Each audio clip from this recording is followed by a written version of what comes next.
बहुत मुद्दतों पहले की बात है कि एक गांव में एक औरत और उसका बेटा रहा करते थे। बेटे का नाम अमजद था।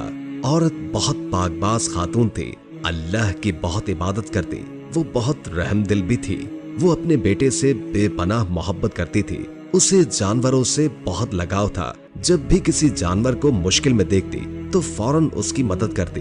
एक दिन वो बाजार जा रही थी जब उसे रास्ते में एक कुत्ते का बच्चा नजर आया। वो बहुत निढाल सा था और उसके जिस्म की हड्डियां साफ नजर आ रही थीं। औरत समझ गई कि कुत्ते का बच्चा भूखा है और अगर उसकी भूख का फौरी बंदोबस्त न किया गया तो करीब था कि वो मर जाता। औरत ने उस कुत्ते के बच्चे को उठाया, उसे प्यार किया और अपने साथ घर ले आई। उसे खाना खिलाया और फिर उसे नहलाकर उसकी साफ सुथराई भी की। कुत्ता भी उस औरत से बहुत मानूस हो गया था, हर वक्त उसके इर्द गिर्द ही रहता था। कुत्ते तो वैसे ही वफादार होते हैं, लेकिन जब उनको प्यार से रखा जाए तो वो अपने मालिक के लिए जान भी दे देते हैं। ये सब देखकर अमजद को बहुत जलन हुई। मेरी माँ तो सिर्फ मुझसे प्यार करती थी, वो इस कुत्ते से कैसे प्यार कर सकती है? वो बस यही सोचता रहता था और ये हसद इतना बढ़ गया कि उसे अपनी माँ से नफरत होने लगी थी। वक्त गुजरता गया और वो कुत्ता भी बड़ा हो गया, लेकिन वो अब भी एक पल के लिए अपनी मालिकिन से दूर न होता था। औरत अपने बेटे के भी तमाम हुकूक सरंजाम देती थी और इससे बहुत मोहब्बत भी करती थी, लेकिन अमजद की आंखों पर हसद की पट्टी बन चुकी थी। उसे नफरत के अलावा कुछ भी न दिखाई देता था। जब अमजद की शादी हुई तो उसकी बीवी को अमजद के हसद का पता चल गया और वो उसे और ज्यादा बहकाने लगी। ईद उल अजहा करीब थी। माँ ने अपने बेटे से कहा, जाओ मंडी से कोई अच्छा सा जानवर लेकर आओ। हम इस्तेताद तो रखते हैं तो हम कुर्बानी जरूर करेंगे। अमजद ने कहा, देखना माँ, ऐसी महंगी गाय लेकर आऊंगा कि पूरा गांव दिखेगा। माँ ने अमजद को टोका, नहीं अमजद, कुर्बानी दिखावे के लिए थोड़ी की जाती है, ये तो सिर्फ अल्लाह ताला के लिए की जाती है। वो हमारी नीयतें देखता है और अगर हमारी नीयत में खोट निकल आया तो कुर्बानी कबूल नहीं की जाएगी। अमजद मुंह बनाता हुआ अपने कमरे में चला गया। मुझे किसी भी तरह इस औरत को कत्ल करना है, मुझे हर काम से रोकती है। भला कभी देखा है कि इस कुत्ते को किसी काम से मना किया हो? अमजद गुस्से से बोला। बीवी ने कहा, आप फजूल में टेंशन न लें, आप गाय ले आए। इस ईद पर हम 2 कुर्बानियां करेंगे और फिर सारी जायदाद आपकी होगी।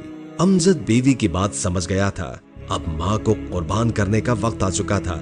ये सोचते ही वो बाजार से गाय लेकर आया और कुछ ही दिनों में कुर्बानी का दिन भी आन पहुंचा। अमजद गाय के पास छुरी लेकर खड़ा हो गया। घर के सारे दरवाजे वो पहले ही बंद कर चुका था। माँ, आखिरी दफा इस गाय को प्यार कर लूं। औरत अमजद के करीब जाने लगी तो कुत्ते ने औरत के दुपट्टे का पल्लू पकड़ लिया, जैसे जाने से रोक रहा हो, और औरत के इर्द गिर्द चक्कर काटने लगा। आज तुम्हें क्या हो गया? औरत ने अपने कुत्ते को प्यार किया और अमजद की तरफ बढ़ गई। कुत्ता भौंके ही जा रहा था। अमजद ने गाय को ज़िबा किया और जब उसकी माँ गाय को हाथ लगाने के लिए झुकी तो उसकी गर्दन पर भी छुरी चला दी।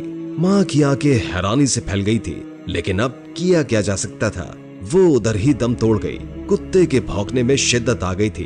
बीवी ने कहा, तुम इसे भी कत्ल कर दो, किसी को क्या पता चलना है। अमजद ने कुत्ते को भी कत्ल कर दिया। तुम इस गाय के पास ठहरो, मैं इन्हें तहखाने में दफना कर आता हूँ। अमजद अपनी बीवी से कहकर चला गया। रात को जब वो सोया तो उसके ख्वाब में वही कुत्ता आया जो कह रहा था, तुम जालिम इंसान, तुमने जुल्म किया है खुद पर भी और अपनी माँ पर भी। तुम्हारी कुर्बानी कबूल नहीं होगी। तुमने कैसे अपनी ही माँ की जान ले ली? और फिर अमजद की आंख खुल गई। वो पसीने में शराबोर था। बीवी ने पूछा, क्या हुआ है? कुछ नहीं, तुम सो जाओ। उसके बाद से अमजद को वो कुत्ता हर जगह नजर आने लगा। कुत्ते के भौंकने की आवाजें उसके कानों में पड़ती रहती थी। वो पागल हो रहा था। उसकी बीवी को लगा कि शायद उसके शौहर पर किसी ने जादू करवा दिया है। उसके मोहल्ले में नामवर अल्लाह वाले रहते थे। बीवी ने सोचा कि वो अपने शौहर को उन्हीं के पास लेकर जाएगी। जब बीवी अमजद के साथ उन अल्लाह वाले के दरवाजे पर खड़ी हुई तो अल्लाह वाले ने उनको उधर ही रोक लिया। खबरदार, इस दहलीज को पार न करना, शैतानों का मेरे घर में कोई ठिकाना नहीं। ये आप क्या कह रहे हैं? मैं तो अपने शौहर की बीमारी के सिलसिले में आपसे मिलने आई हूँ। मैं जानता हूँ कि तुम क्यों आई हो। अल्लाह वाले बोले, अपने घर में इस शख्स की माँ के रिश्तेदारों को इकट्ठा करो, मैं आता हूँ। बीवी घबरा गई, लेकिन रिश्तेदारों को क्यों इकट्ठा करना है? जो कहा है वो करो बीबी। अल्लाह वाले ने कहा और फिर बीवी अपने घर चली गई और 2-3 रिश्तेदारों को अपने घर बुला लिया। अल्लाह वाले उनके घर आए और पूछा कि तुम्हारी माँ कहाँ है? अमजद ने कहा कि वो मेरी खाला के घर गई हुई है। अल्लाह वाले ने कहा कि अपनी खाला को बुलाओ। खाला को बुलवाया तो पता चला कि माँ खाला के घर है ही नहीं। खुद सच बताते हो या मैं बताऊं? अल्लाह वाले ने अमजद को देखकर कहा, मेरी माँ, उसे मैंने कत्ल करके तहखाने में दफन कर दिया है। उसके सारे रिश्तेदार ये सुनकर हैरान रह गए। पूरे घर में सन्नाटा छा गया। क्यों कत्ल किया तुमने उसको? मुझे हसद था। किससे हसद? तुम्हारा तो कोई बहन भाई ही नहीं है जिससे तुम हसद करते। उसकी खाला ने रोते हुए पूछा। वो था ना एक कुत्ता। वहां किसी को अमजद की बात पर यकीन ना आया।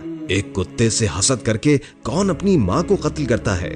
हमें ले जाओ जहां तुमने अपनी माँ को दफनाया है। फिर उसकी माँ को तहखाने से निकाला गया, जिसका जिस्म बिल्कुल ठीक था और उसमें से कोई बदबू भी नहीं आ रही थी। फिर उसका इज्जत के साथ जनाजा पढ़ाया गया और दफनाया गया। अमजद और इसकी बीवी को पुलिस के हवाले कर दिया गया। हमारे इस वाकये को अपने दोस्तों के साथ जरूर शेयर कीजिए और अगर आपको हमारा ये वाकया पसंद आया तो हमारी वीडियो को लाइक कर दें। शुक्रिया।